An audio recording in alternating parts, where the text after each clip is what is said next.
the best of our knowledge explores topics on learning, education, and research. Coming up, we'll talk with a college professor whose science program offers a unique focus on the future of fermentation. And we'll hear how one institution in New York State is adapting to proposed changes in teaching standards. I'm Jody Cowan, your host for the best of our knowledge.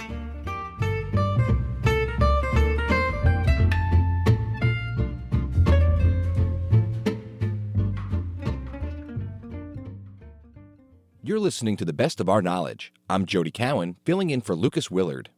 College provides a space not only for academic learning, but as a hub for fostering personal growth, critical thinking, and the acquisition of skills. By offering specialized programs, colleges hone in on the evolving needs of various fields and workforces, empowering students with the experience and perspectives needed to face the challenges of the future.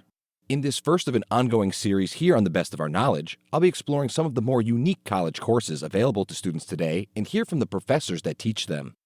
We begin with a visit to the Blue Ridge Mountains of North Carolina, where Appalachian State University, within their College of Arts and Sciences, has offered a Bachelor of Science degree program in Fermentation Sciences since 2012.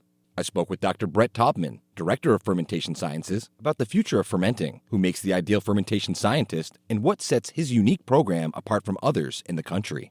There are a number of really quality programs out there, Cornell, Davis, Oregon State, that have fermentation programs, but those are all housed in their food science department. So the emphasis is on food science, and then fermentation is sort of a concentration that students can focus on if they're interested.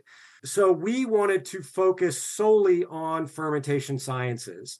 And that was kind of what made us unique, I think. And we were the first of those programs, a standalone fermentation sciences program. And then after us, also driven, I think, by the rise in craft beer, a number of two-year programs opened up and sort of certificate programs and some other programs at universities that they were fermentation programs, but they were primarily focused on beer, production or the business side of it, those types of things. So again, our uniqueness came from the fact that we covered all things fermentation, not just fermented beverages, but fermented foods, bioremediation, pharmaceuticals, and anything that includes fermentation. And I think that is also what is helping us now that craft beer has plateaued and even declined a bit. Wine has declined a bit as well. I think people in general are drinking a bit less. The younger generation is not as interested in alcohol and certainly beer. A lot of people are drinking RTDs now, ready to drink, cocktails, that type of thing, seltzers. So, now we're seeing the emerging importance of fermentation in so many other industries, including in foods and alternative proteins and things like that. And I think that's where we have a really strong foundation, and that will drive our enrollment into the future. If we can get kind of like a baseline definition of what is fermentation and how are we looking at it today? It should be a simple question for someone who is a fermentation scientist like myself, and someone who just wrote a book on the topic. In fact, it's not as easy of a definition as you would think it should be. Typically, it involves microbes, bacteria, fungi, yeast, and it's usually anaerobic, so lacking oxygen, but it doesn't have to be. But generally, what it involves is converting macromolecules or biomolecules to other molecules. And a lot of that is degradation of those molecules to smaller, more nutritionally accessible molecules that are easier for the human gut to digest. Fermentation really is sort of the oldest human technology, and we have been practicing it for millennia. And in a lot of ways, it really hasn't changed that much over these millennia.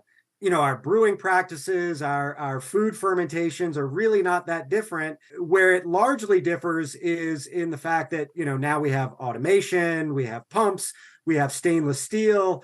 We actually, know what microbes are and can see them now with the use of microscopes and other technologies.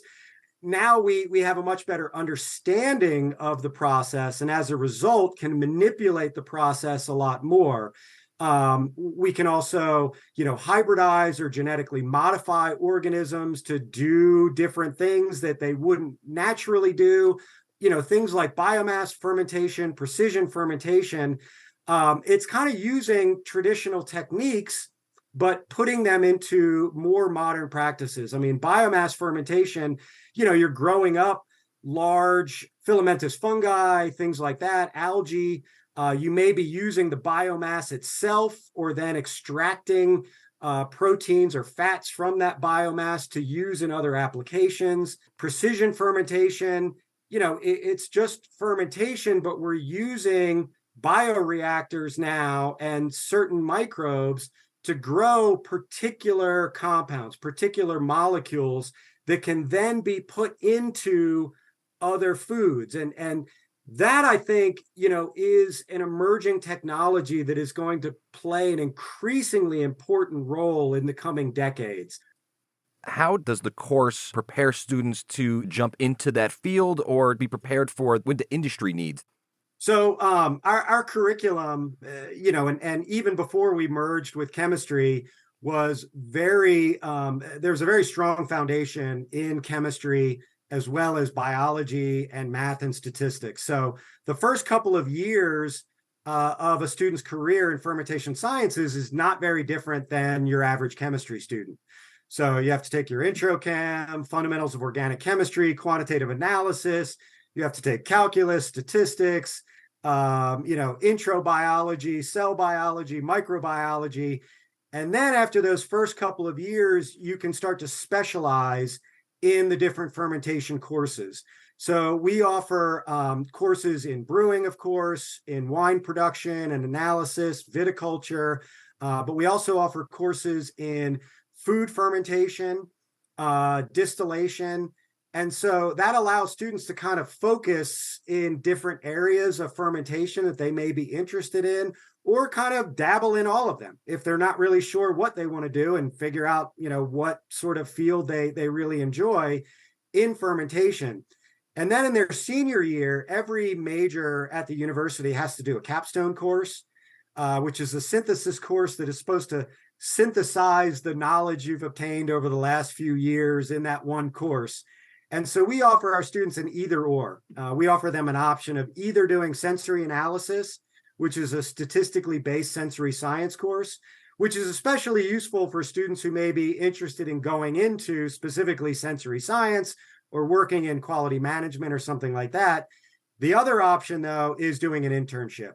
And so that internship allows students to get that much more hands-on experience in the industry that they're interested in ultimately working. This is a great career option for those students who are interested in STEM fields, your typical science and math nerds, but who like to get their hands dirty on a regular basis, who don't want to sit behind a computer all day or just sit in a lab all day. Do you also want to make beer or wine or, make sausage or cheese, work in the pharmaceutical industry, whatever it is? If you like STEM, but like to work with your hands and get your hands dirty and do different things on a daily basis, then this is a field that you should really consider. Yeah, I was going to ask exactly that, who the ideal fermentation student was, because I would imagine that people are drawn to it with the prospect of brewing or making, the alcohol product. But like you said, the field is so much wider than just that. It really is. And that sort of brewing and wine production has kind of been the hook to get a lot of students into our program. And then they realize, oh, wow, there's so much more to this that I had no idea about. And so a lot of our students end up going in different directions. A lot of our students traditionally have been atypical students. So older students who maybe had another degree already, they were working in another career that they just really didn't like, or, they're finishing up another degree and they realize this really isn't what I want to do with my life.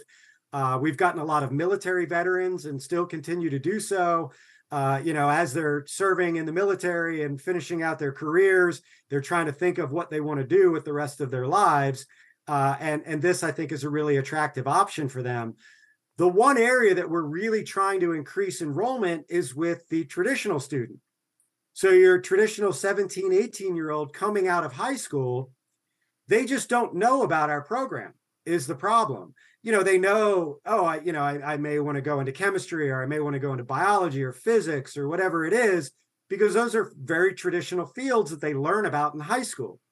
But how many high school students learn about fermentation in that time? So we're really not on the radar of a lot of typical high school students.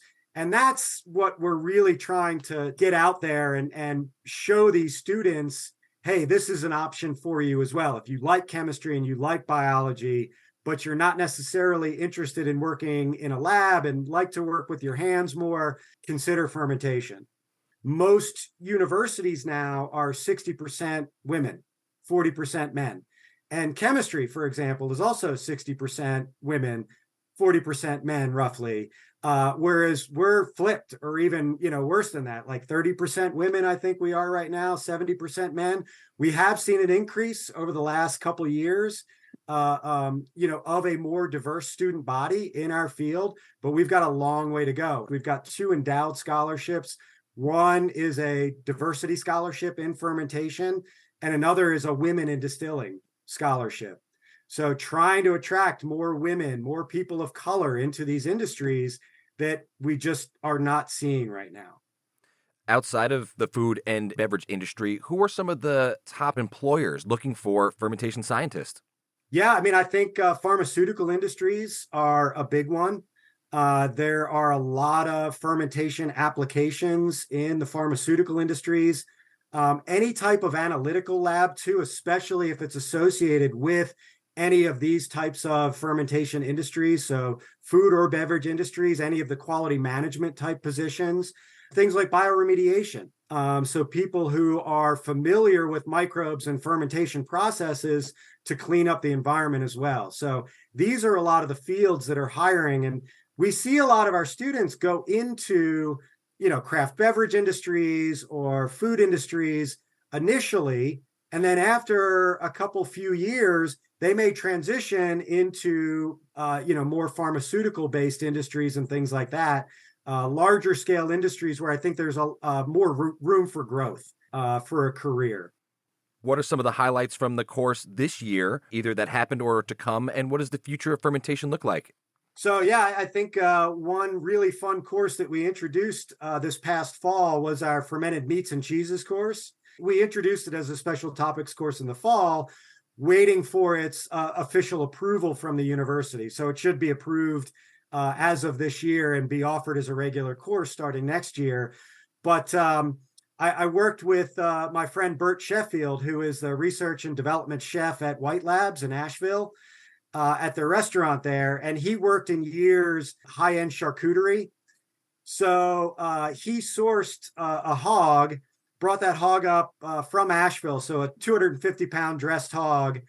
And we butchered it with the class, broke it all down. We took the whole muscles and started those going. So we did a couple copas, we did a couple lomos. We've got some prosciuttos hanging in the cabinet right now. They'll be ready in another 18 months or so. And then the students all got a portion of the sausage meat. And so they had to take that sausage meat and make a sausage. And then they also had to make a cheese. So effectively, they had to make charcuterie. And that was their final project for the course, is here's the sausage, here's the cheese that they prepared, and, describe the process. They had to develop a HACCP plan for it, talk about the history of this fermentation, the science of the fermentation, what went right, what went wrong, what they would, do differently in the future. I think it was a really interesting and fun course that the students really enjoyed. These are the types of courses that if you're interested in science, and like I say, like to get your hands dirty and do some fun things, these are the types of courses that you can take in our program. The future, I think a lot of our future will involve the sort of alternative protein landscape and how fermentation can contribute to that. Because I really think that the future of food in this country and around the world will heavily rely on fermentation processes. So I think to supply the growing population with healthful foods, and adequate nutrition, fermentation is going to play a huge role in that. So I think that's where the future of our program really rests. Dr. Brett Taubman is Director of Fermentation Sciences at Appalachian State University's A.R. Smith Department of Chemistry and Fermentation Sciences. You're listening to the best of our knowledge. I'm Jody Cowan, filling in for Lucas Willard. For prospective teachers and current educators, navigating the teacher certification process can be a challenge. To rise to the challenges of evolving teaching standards, Manhattanville College, a private institution in Purchase, New York, this month launched its new Center for Teaching Education. It comes as the New York State Education Department is considering changes in teacher certification to meet the demands of today's classrooms. The state's governor, Democrat Kathy Hochul, recently unveiled a plan to place renewed focus on reading science. To learn how it's adapting to the educational challenges of a post-pandemic world, the best of our knowledge's Lucas Willard spoke with Brian Carolan, Dean of the Manhattanville School of Education. We find that our coursework needs to help develop them to address the situations that are affecting the working conditions in their school. So, for example, working with more diverse students. It's something that seasoned teachers perhaps were not prepared to do 10, 20, certainly 30 years ago.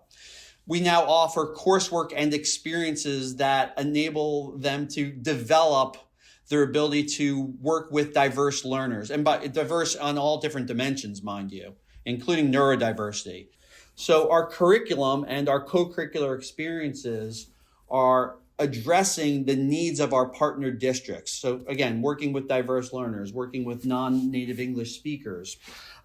Classroom management is certainly one of them, right? Where we have found through our regular mining of our survey data of our graduate candidates that they are not prepared as well as they would have liked to manage classrooms. So what did we do in response to that? We adjusted our curriculum to have a course explicitly in classroom management, which has been a very fertile research area, certainly in the last 10 years. That is, what are the characteristics of high quality teachers that manage classrooms really, really well? That's knowledge that we didn't have 15, certainly 20, 30 years ago. So again, what we're able to do at Manhattanville is to react very quickly to what we're hearing from our partner districts in terms of what they need from us in order to prepare, develop, and retain the talent that they have. But certainly there are other broader structural issues that are beyond the scope of the teacher. For example, chronic absenteeism is an issue that requires a more holistic approach and that's beyond the work of one teacher. So what do we do there is that we also have not only a robust teacher preparation and development suite of programs, we also prepare a significant number of building and district leaders who are generally charged with addressing these broader policy-related questions. For example, chronic absenteeism or teacher retention related issues. So through our educational leadership program in particular, which is at the master's and doctoral level, we have a number of students who are examining these very issues that are more macro in nature, that are affecting multiple classrooms, multiple schools, and multiple districts. So that's our effort to prepare individuals to contribute to the broader policy conversations that are ultimately affecting the work of individual teachers in classrooms. I imagine that changing educational standards at both the state and federal level can sometimes be overwhelming for teachers. They may have been, taught how to do math a certain kind of way when they were in school. They taught it for years, and now there's a new method to the madness. How do higher institutions like Manhattanville adapt to changing standards themselves? Great question. We try to lead those changes, and we try to be at the forefront of those conversations so that we don't have to react. So, for example, your remarks earlier about Governor Hochul's emphasis on the science of reading. With the expertise we have here, they've been grounded in those conversations in some cases for decades. And what we find is that the trends are cyclical, right? So I don't know how old you are, Lucas. I'm 50. I learned phonics-based instruction. That's what we did in the classroom, right? You sort of learned how to recognize letters, recognize words, sound them out. And now the pendulum seems to be swinging back in that direction. So what our expertise really is engaged in those conversations to help influence the policy. Yes. Is it terribly frustrating for teachers on the front lines to have to react to these different preferences? Yes. But the fact of the matter is we prepare individuals not just for a job, but for a career where they are expected to develop over the course of their lives as we learn more and more about how to teach better and how students learn most effectively. So that's something we take quite seriously here in the preparation of our teacher candidates. That is, it's just not to be ready for day one, but it's to evolve with the different issues that will surface through the course of one's career, but also to be open and to recognize that we need to collaborate within schools, across schools, in order to develop best practices. So that's the other thing that we emphasize in our preparation and development of educators. It's that it's not an individual. It's that successful teachers find themselves in contexts that very much value collaboration, value transparency, value openness, some innovation, perhaps even some risk-taking to figure out what works best under certain conditions. Similarly, the leaders that we prepare and develop here at Manhattanville, we encourage them to create cultures within their schools, in their districts, where these attributes are valued, right? In that we want teachers to grow and to develop, and more importantly, to have some autonomy in terms of the decisions they're making in the classroom that work best for them at a given moment.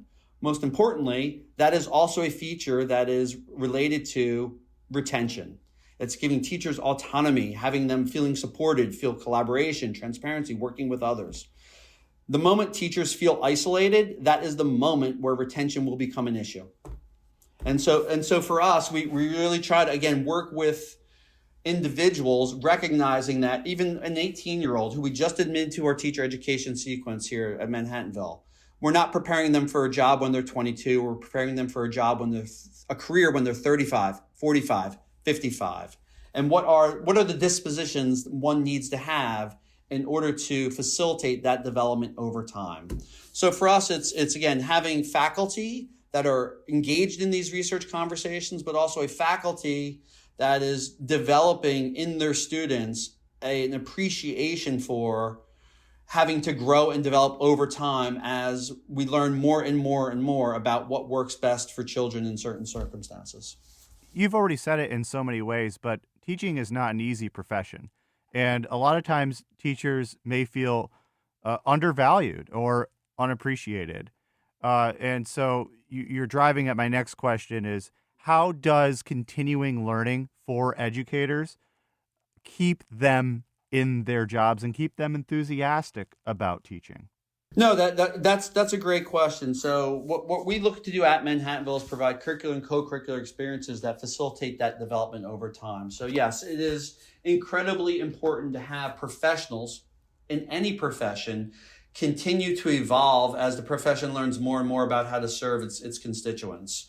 So for us, what we do is we offer any kind of incentive we can to get folks to reconnect with the latest research literature about any given topic that's affecting them. So we offer a number of, for example, our dyslexia certificate that you had spoken about earlier. That is an issue that is affecting just about any teacher, particularly in the early grades. And most of them have not developed that expertise at the beginning years of their career, that they come back and sort of recycle through it and learn it. So what we're able to do is we're able to provide short experiences that enhance the professional development of individuals. So we provide opportunities, for example, for teachers to take a course, for teachers to take a set of courses, for teachers to take a whole degree, for them to hop in and out of the curricular sequence at points that work around their lives. So we're really proud of the flexibility that we offer our constituents. And by that, I mean, those who are practitioners in the field, teachers and leaders, for them to constantly re-engage us and retool as new techniques, new issues, new topics emerge. So for that, we're really fortunate to do that. We offer most of it in online, but not always. We have weekend intensives. We have synchronous intensive experiences during the week. So it's really meeting the market where it is. And for us, again, being a relatively small, agile institution, we're able to do that. Now, of course, money is always a question, and a lot of educators are faced with that issue of where does the funding for furthering their education come from, whether it's funded by the districts or it's something they have to come up with themselves. How does Manhattanville approach that issue? So a great question. I'll connect it back to something you had mentioned earlier. That is one of the bigger changes in the profession. It used to be that districts were very generous in terms of their reimbursement policies for continuing education. Probably 15, certainly 10 years ago, districts started pulling back on that perk. And then the costs would have to be, assumed by the individual. We're happy to say that we've seen, some of our bigger partner districts reinvest in their teaching workforce because they understand it's a retention issue.